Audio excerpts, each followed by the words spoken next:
What means the Deathly Hallows? Yeah.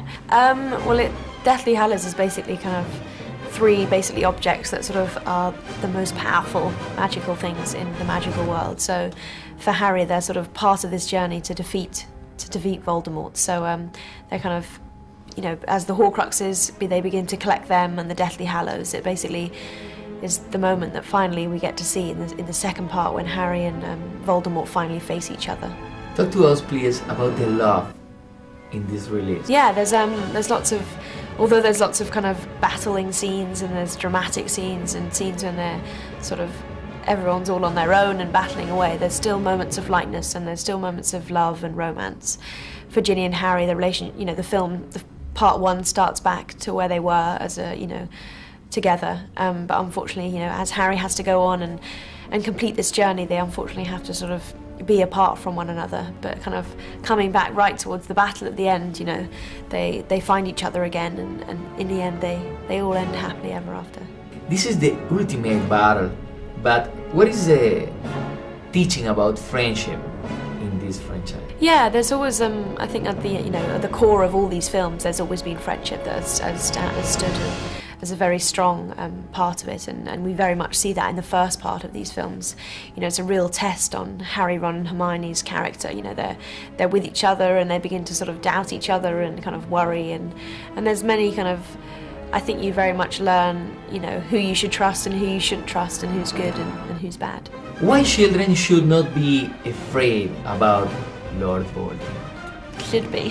I don't know, I think as a sort of a kind of the evil character of any film, he's pretty scary, and Ralph Fiennes plays him with such chilling sort of cold when he does any speech, and even just in his own way, he's very scary.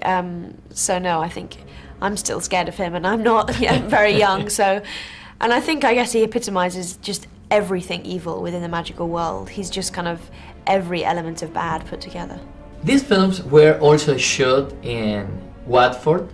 Mm-hmm. At Leavesden Studios. Mm-hmm. Yeah, they were. Yeah, so it's been the home of our studio. It's been we've been there many years, so it's been nice to have.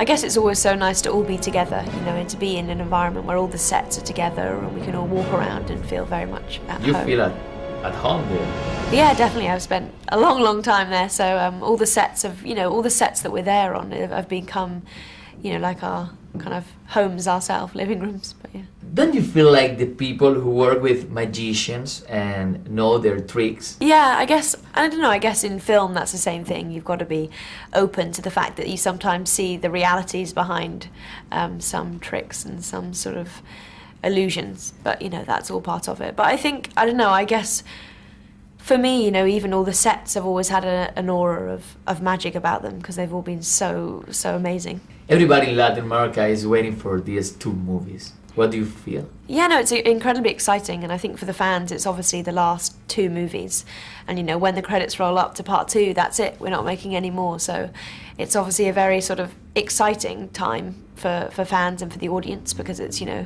they get to see what finally happens, but at the same time it's kind of sad, like we're experiencing, because it's the end.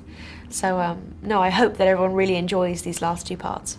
Okay, Bonnie, you are a Hollywood star, but you live here. When will you go to Los Angeles? I don't know, Never? My home's London, so you know, I love England, and I love, you know, my family are here, my friends are here, and everything's here. So, and you know, with the world today, it's, you know, everything's global, and you can travel and you can visit things, and so, you know, there's no need to leave your house. Everything is global. What about Facebook and Twitter?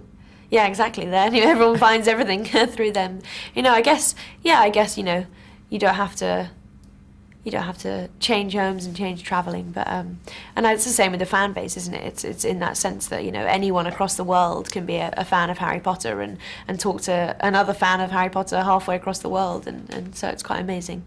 Thank you very much. Thank you. Nice meeting you, Bonnie. Thanks.